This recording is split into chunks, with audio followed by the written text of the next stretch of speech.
तर नमस्कार मित्रांनो, कसे आहे तुम्ही सर्व. तर आज आपण निघालेलो एका नवीन ठिकाणी जाण्यासाठी, जे फक्त अमरावतीहून 35 किलोमीटर जवळच आपल्या मोर्शी रोडवर आहे आणि त्याला पंचधारा असे म्हटले जाते. हे ठिकाण एक रमणीय ठिकाण आहे मित्रांनो, आणि येथे येण्यासाठी तुम्हाला मोर्शी रोडवर यावे लागेल.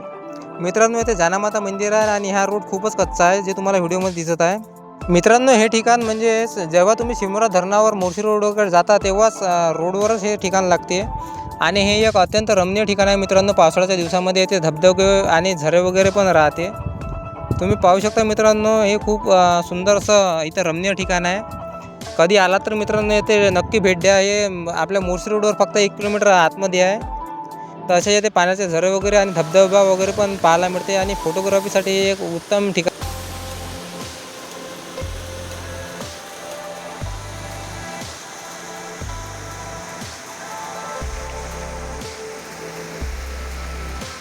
मित्रांनो, असे म्हटलं जाते की इथे फार जुन्या जमान्यामध्ये इथे 5 दुधाच्या धारा वाहत होत्या, म्हणून या जागेचं नाव पंचधारा पाडण्यात आलेलं आहे.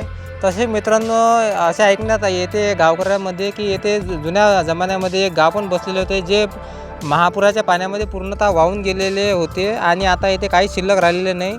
मित्रांनो, येथे एक मंदिर पण आहे, जे जानामातांचं आहे, आणि तिथे जाण्यासाठी एक पूल पण बांधण्यात आलेला आहे छोटासा. मित्रांनो, तुम्ही पाहू शकता नदीला पावसाळ्यामध्ये येथे पाणी राहते, आणि छोट्याशा पुलावरून आपल्याला वरतं मंदिरामध्ये जावे लागते. मित्रांनो, तुम्ही पाहू शकता दगडावर कोरलेल्या इथे देवी देवतांच्या मूर्त्या पण आहे. तसेच मित्रांनो, इथे यात्रा पण भरत असते कोजागिरी पौर्णिमेला दरवर्षी, आणि इथे आसपासच्या गावातील लोकांची पण खूप गर्दी असते. तसेच मित्रांनो, मंदिरामध्ये जाण्यासाठी छोटीशी शिडी केलेली आहे सिमेंटची, जी तुम्ही याला दिसत आहे व्हिडिओमध्ये, आणि वरतं त्रिशूल आहे झाडाखाली. त्याचबरोबर मंदिर समोरच जानामातांचे मंदिर पण आहे.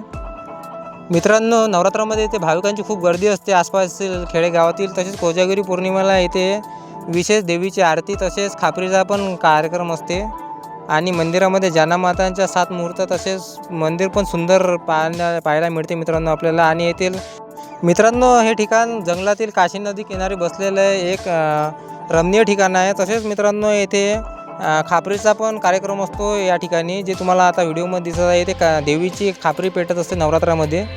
मित्रांनो, येथे नदीच्या मधोमध 5 पावली म्हणजेच श्री संत ज्ञानगुरू महाराज यांचे पादुका, चरण पादुका आपल्याला पाहायला मिळते. तसेच त्याचे दर्शन पण घ्यायला मिळते, आणि याच्या आजूबाजूला पूर्णतः पाणी असते. आणि मित्रांनो, येथील आसपासच्या खेडेगावामधील जे मासोळ्या पकडणारे लोक असतात, ते इथे मासोळ्या पकडण्यासाठी येत असतात, जे आपल्याला व्हिडिओमध्ये दिसतच आहे. तर मित्रांनो, कोणी हे ठिकाण पाहिलेलं आहे, तुम्ही आम्हाला कमेंट करून सांगू शकता. तसेच तुम्ही जर चॅनलवर नवीन असाल तर चॅनलला सबस्क्राईब पण करू शकता. असेच नवीन व्हिडिओ पाहण्यासाठी. भेटू नवीन व्हिडिओमुळे पुढल्या. जय श्रीराम मित्रांनो.